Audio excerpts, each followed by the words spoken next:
My friends, today we are standing at a very critical juncture in global geopolitics.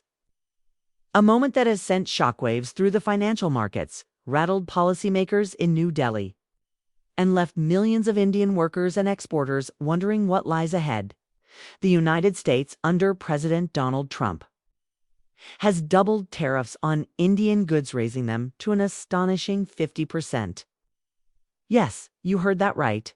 50% tariffs.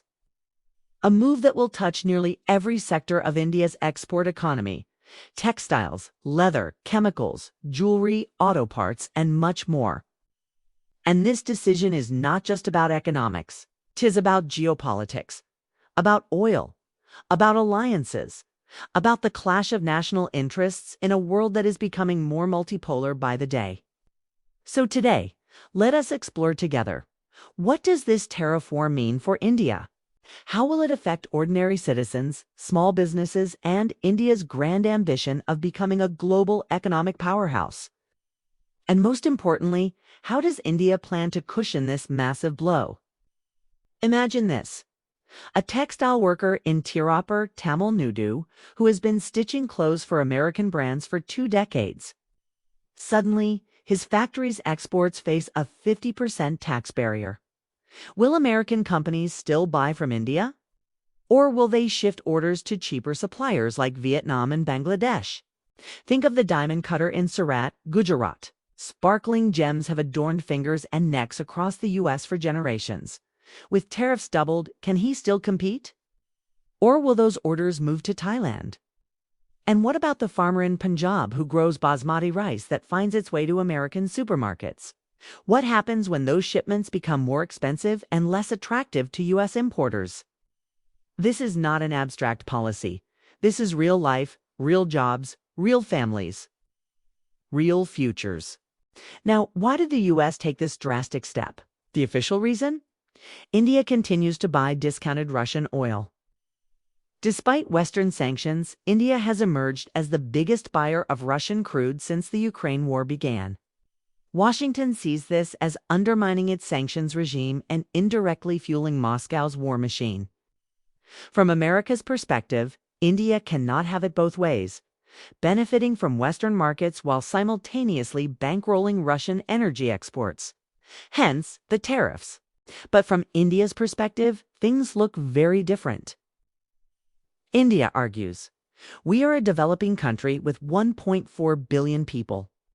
We need affordable energy to grow. Russian oil is cheaper, and our responsibility is to our citizens, not to Washington or Brussels." This is the clash, this is the tension. And in between lies the future of Indo-US economic ties. Let's talk numbers.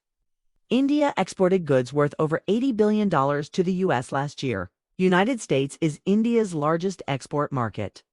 Sectors like textiles, gems and jewelry, pharmaceuticals, and IT services depend heavily on U.S. buyers.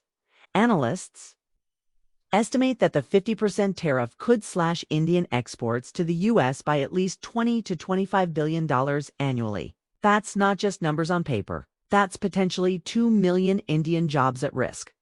Jobs in factories, farms, ports, and logistics chains. Jobs of ordinary Indians who depend on global trade for survival. Now, the big question: how will India cushion the blow?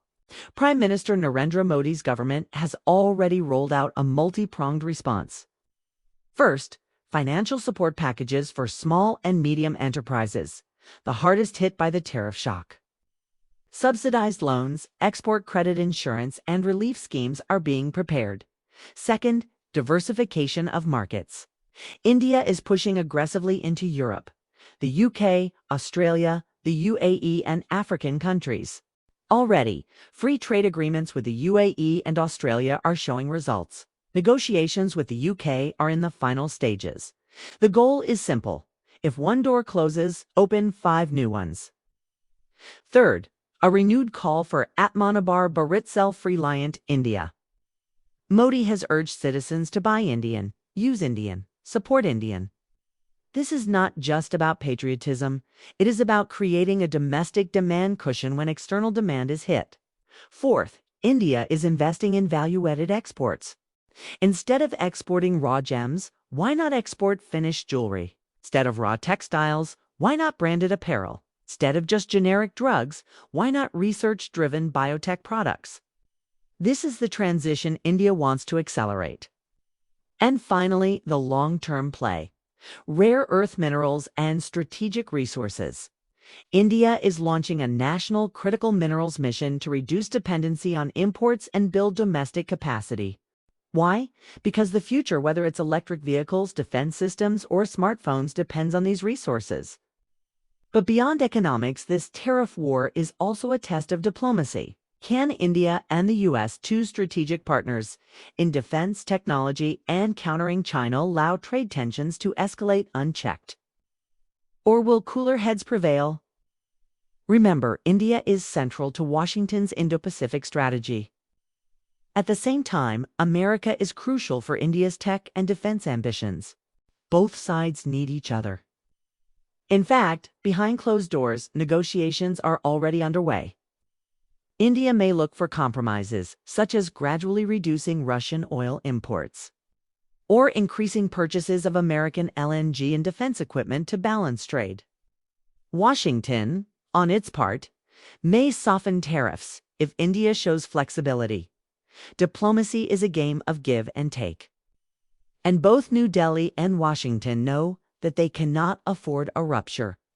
Friends, let us not forget the human side of this story. Picture the young entrepreneur in Bengaluru who runs a small organic food startup, exporting to niche markets in California. Overnight, her costs have doubled. She worries if her dream will survive. Think of the migrant worker in Noida who came from Bihar to work in an export garment factory. If orders fall, he may have to go back to his village, jobless, desperate.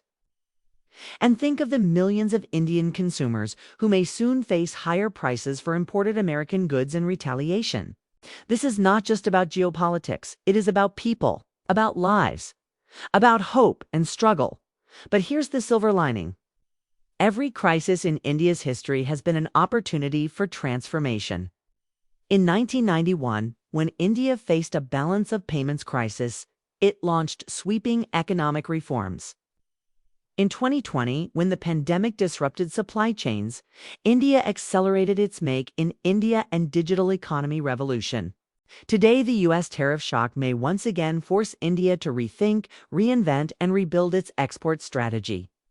Yes, the short-term pain is real, but in the long run, it could push India towards greater self-reliance, diversified markets, stronger domestic industries, and more resilient supply chains. So, as we reflect on this tariff war, remember this. This is not the end of India's growth story. Far from it. This is just another test, a tough one. Yes, but one that India has the resilience to overcome. The road ahead will require bold leadership, smart diplomacy, and the collective will of 1.4 billion people. And if history is any guide, India will not just survive this storm, it will emerge stronger. To every Indian worker, entrepreneur, and citizen listening, this is your moment to stand tall. Support Indian products, innovate, build, compete. Export not just goods, but also ideas, technology, and culture. Because in the end, tariffs may rise and fall. Politics may change. Leaders may come and go. But the spirit of India, the spirit of resilience, of enterprise, of determination will always prevail. And that is the message the world needs to hear today.